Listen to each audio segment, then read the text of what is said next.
ان کی حالت تو یہ تھی کہ بڑی بڑی آزمائشیں ان پر ڈالی گئیں اور بڑی بڑے مجاہدے ان پر توڑے گئے ہیں، یہاں تک کہ نمرود نے اپنی آگ کے اندر ان کو ڈال دیا،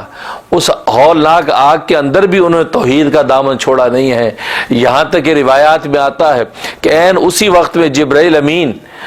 ابراہیم علیہ السلام کے پاس آئے، کہا کہ میرے لائق کو خدمت ہو تو بتائیے، میں اس آگ کو نمرود کے اوپر پلٹ دیتا ہوں، نمرود اور اہل نمرود کو اس سے جلا کے راکھ کر دیتا ہوں۔ تو آپ نے فرمایا کہ تو کہاں سے آیا ہے؟ کہا میں آپ کے رب کی طرف سے آیا ہوں، کیا میرا رب میری حالت سے واقف ہے؟ ہاں بالکل واقف ہے۔ تو بس وہ میرا رب میرا دوست ہے، وہ دوست خود ہی میری مصیبت کو پہنچے گا، میں اس سے ہاتھ اٹھا کے مانگنے کو بھی تیار نہیں ہوں کہ آپ میری مدد کے لیے آئیے۔ اس لیے کوئی دوست تو ہوتا وہی ہے کہ جو بغیر مانگے، بغیر اطلاع کے خود ہی جب دیکھے دوست مصیبت میں تو مدد کو پہنچے گا۔ تو میں تو اس سے اپنی زبان سے مانگنے کو بھی تیار نہیں ہوں، میرا دوست خود مدد کو پہنچے گا۔ تو ان کی توحید کا عالم یہ تھا، ایسے مواحد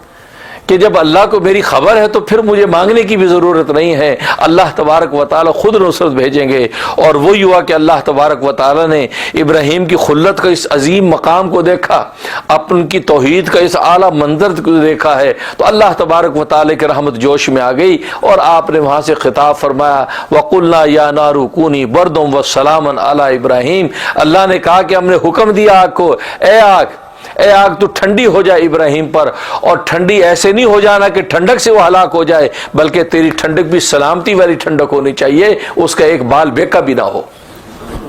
چنانچہ آگ گلے گزار بن گئی، جو لکڑیاں جلائیں تھیں وہ لکڑیاں ہرے درخت بن گئے، جو پھول جلے تھے وہ جگمگاتے پھول بن گئے۔ تو گویا کہ پورے باغ و بہار ہے اور پھولوں کے اندر ابراہیم علیہ السلام بیٹھے۔ تو توحید کا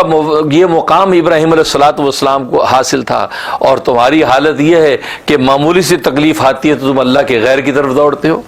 جلدی سے کہتے ہو کہ نہیں یہ ہماری تجارت کا بت ہے، اس کے سامنے بھینٹ چڑھائیں گے تو ہماری تجارت اچھی ہوگی، یہ ہماری نکاح شادی کا جو بت ہے اس کے سامنے بھینٹ چڑھائیں گے تو ہماری نکاح شادی آسان ہوگی، یہ ہماری جنگ و جدال کا بت ہے لہذا اس کے سامنے بھینٹ چڑھائیں گے تو جنگ میں ہمیں فتح ہو جائے گی۔ کیونکہ 360 بت وہ مختلف نوعیتوں کے سجا رکھے تھے، ہر کام کے لیے ایک بت مقرر تھا، اور اسی کے سامنے جا کر جو ہے وہ ہاتھ پھیلاتے تھے اور یہ عقیدہ رکھتے تھے کہ اس بت کی خاص شفاعت کی وجہ سے اللہ تبارک و تعالی ہمارے کاموں کو کر دیتے۔ تو گویا کہ انہوں نے یہ معبودان باطل سجا رکھے تھے اور کھلے شرک کے اندر مبتلا تھے۔ تو اللہ تبارک و تعالی نے ابراہیم علیہ السلام کے اس مقام کو ذکر فرمایا، اور پھر یہ کہ بے آب و گیا جو مکہ کی سرزمین کہ جہاں پر نہ پانی ہے نہ درخت کا سایہ ہے، وہاں پر انہوں نے اللہ تبارک و تعالی سے دعا کی